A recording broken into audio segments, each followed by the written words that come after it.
Isang business owner at pastry chef si Paul. Ngunit bago niya narating ang kanyang katayuan ngayon, hindi naging madali ang kanyang mga pinagdaanan. Tatlo kami magkakapatid and ako yung bunso. And I got the influence of baking because of my mom who started an apple pie business last 2001. Noong 2006, na-diagnose ang mom ko ng breast cancer stage 2. And she was cancer-free for more than 8 years.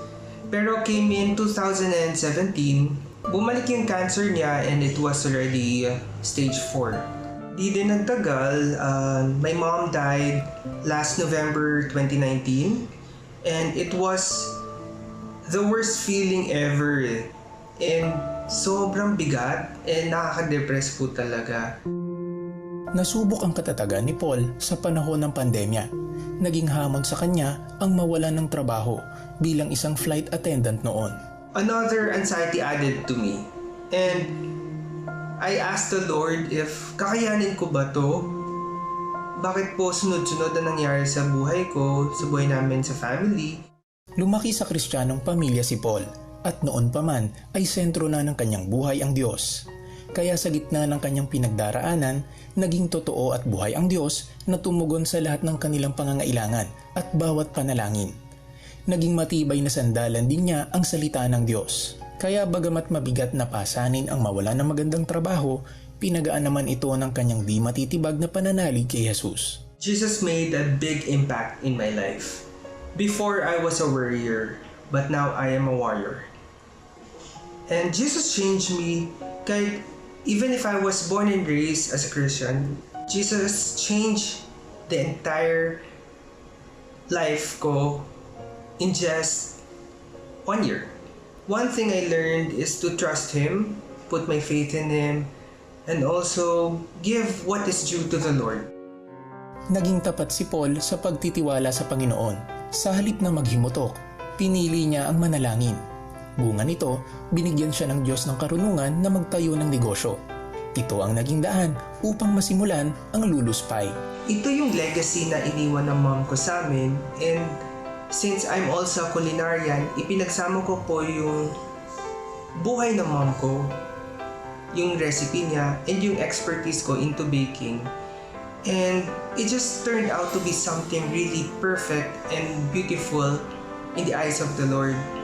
Kaya as a Christian family and a Christ-centered business, talagang inaalay po namin ito kay Lord and sa mom ko.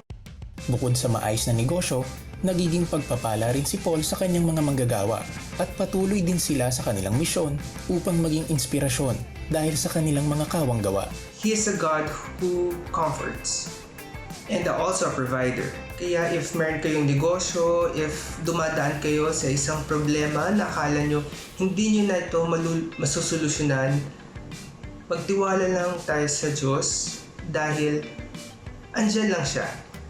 And He is just preparing you for a bigger way for Him to give His blessings to you. Iba talaga pag tayo kinakahon natin ng Diyos, eh, ba? We look at our own circumstances, we look at our own strengths and weaknesses, and we say, oh, hanggang dito lang ako. Pero si Lord, anak, ako ito. Kayang-kaya ko ito. And He just expands our tents, He brings us into so much more that we never realized we could do. Yes, Mary, of course, sometimes we feel so limited, no? But remember that we have an unlimited God. Amen. And sometimes He allows certain circumstances in our lives, difficult. Sometimes you come into despair already. But sometimes that is the very thing that leads you to come to God and really earnestly, in your heart, ask Him to come into your situation. Not just come into your situation, but to come into your life, into your heart. Because the Lord really has a wonderful plan for all of us, as we have seen in the life of Paul. Though he faced some challenges, including the death of his mom, which he really took so very hard, But God still came through. And even through his mom's healing process, God was with there for the family. Kayo po mga kapatid, ano po ba ang hinaharap ninyong challenges ngayon? Dahil lahat naman po tayo ay humaharap sa mga challenges. Ang importante po ay alam natin kung kanino talaga tayo tatakbo, kung kanino ang kasagutan sa ating mga katanungan at ating mga problema. Ang ating pong Panginoon ay nakahanda, siya po ay nandiyan. He is standing at the door of our hearts. And He is knocking because He wants to come in. He wants to fellowship with us. He wants to be the one who will be Lord of our lives. He wants to save us. If that is a desire of your heart, please join me in this simple prayer.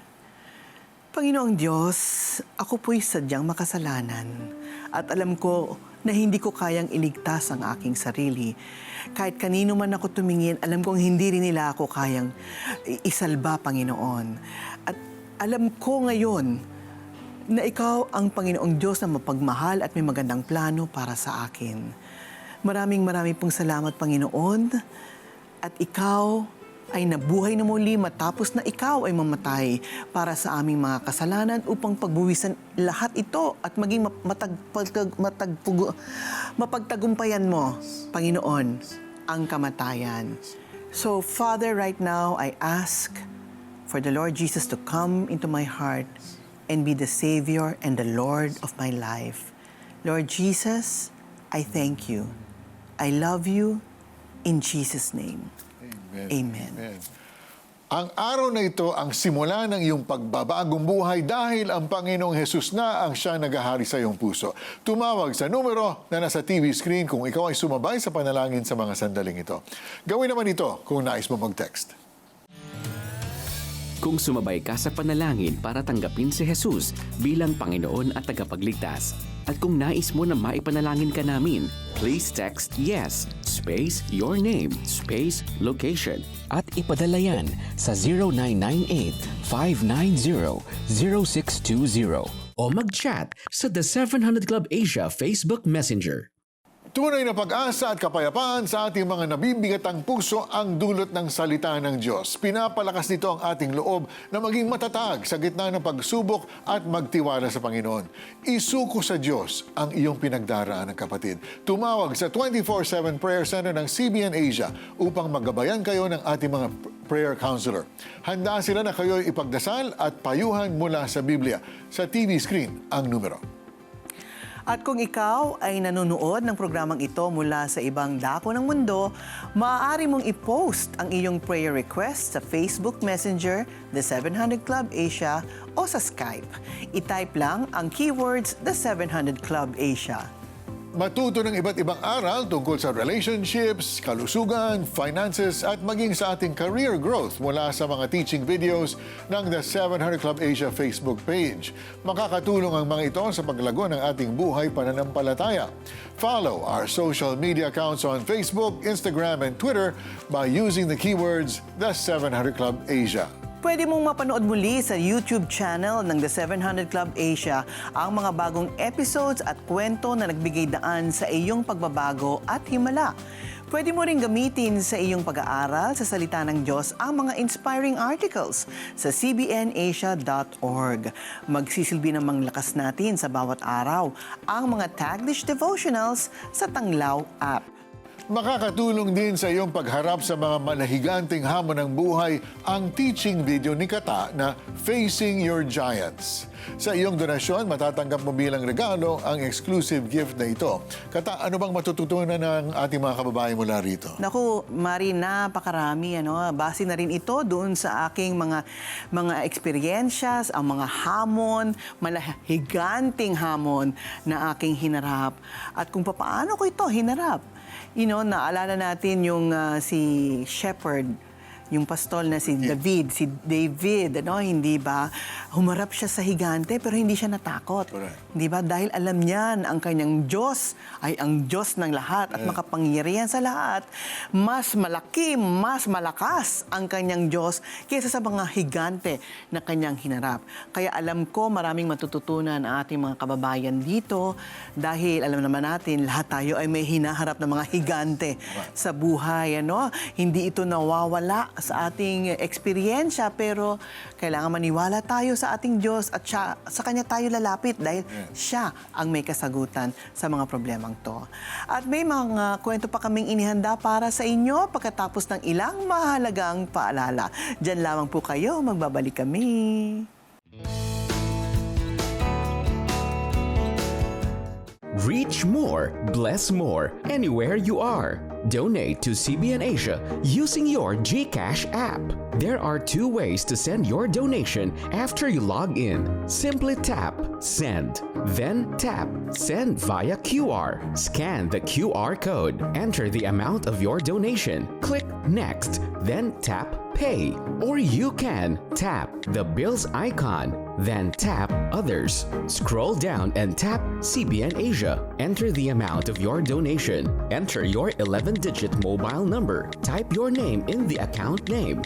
Then type your email address. Tap Next. Review the details, then tap Confirm. G. Give and be a blessing. To learn more ways on how to donate, please visit www.cbnasia.org/give. There are many convenient ways to give your donation to CBN Asia. You can send your support using PayPal.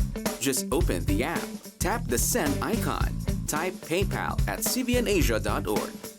Enter the amount of your donation and tap Next. Review the details and tap Send Now. To learn more ways on how to donate, please visit cbnasia.org/give.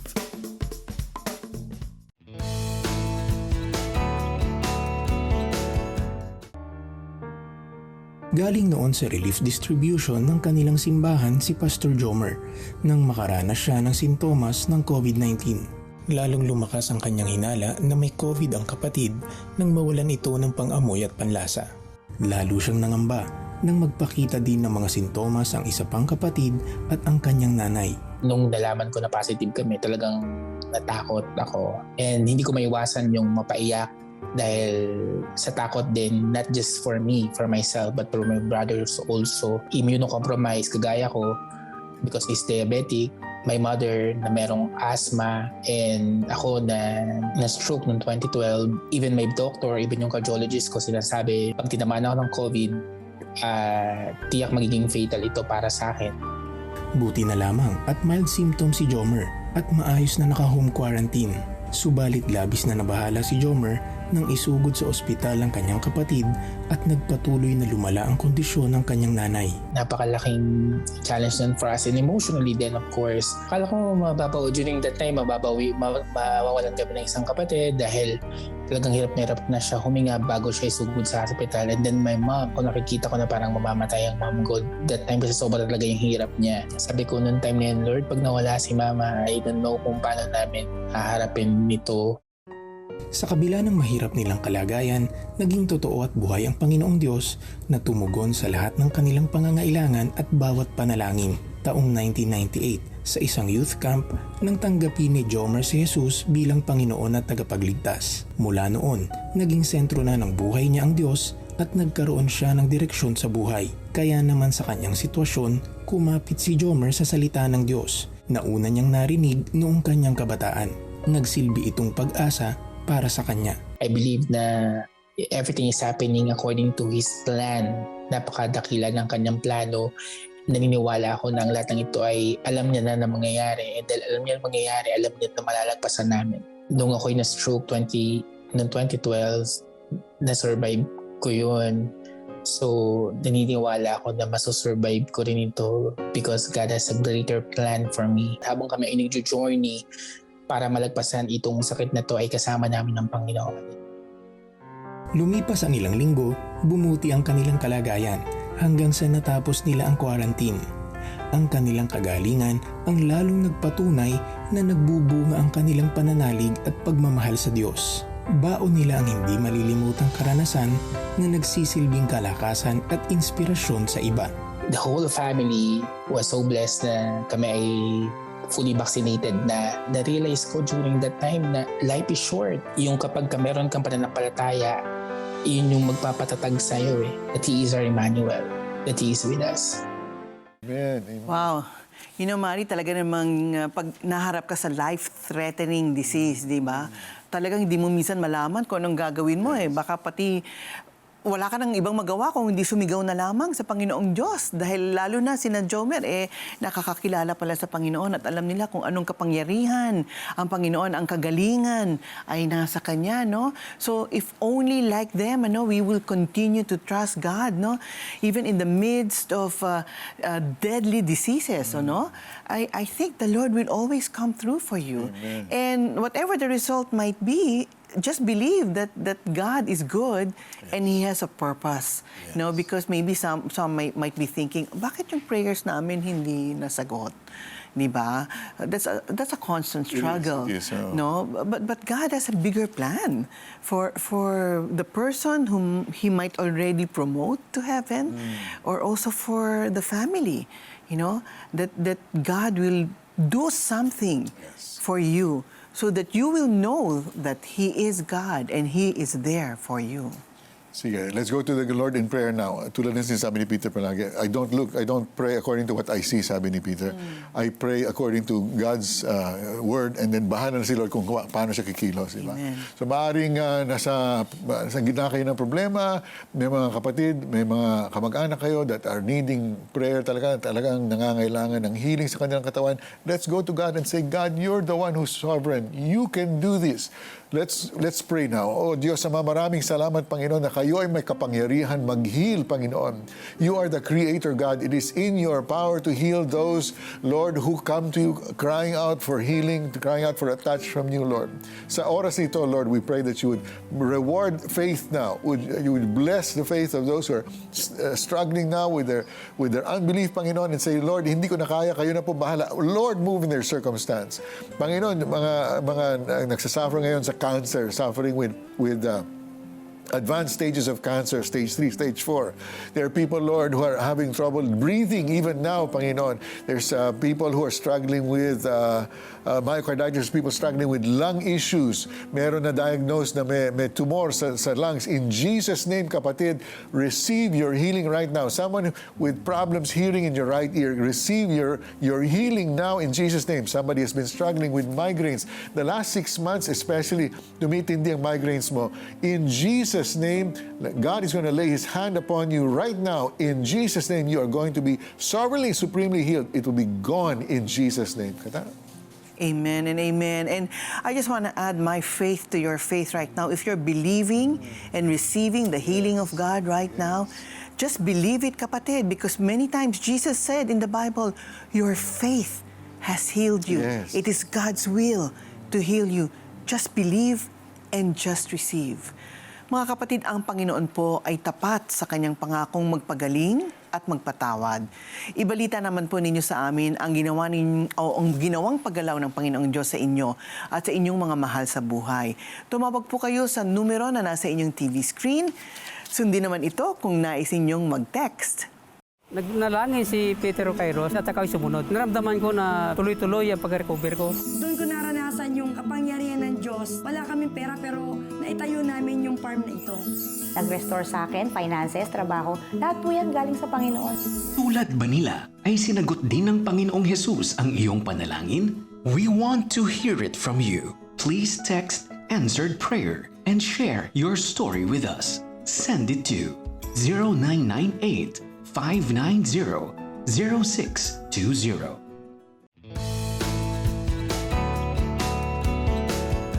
Join CBN Asia in proclaiming Christ and transforming lives through television production. We are now accepting applications for the following positions: production assistant, researcher, segment producer, market researcher, spot producer, cameraman. Send your resume to jobs@cbnasia.org.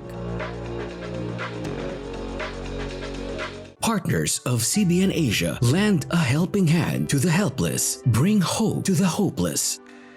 You too can transform countless lives with your donation of 1,000 pesos. Plus, you will receive exclusive streaming access to Facing Your Giants of Kata Inocencio. I found inspiration in the example of David, who faced the giant Goliath with just 5 small pebbles, but with great faith in a great God. Become a CBN Asia partner today.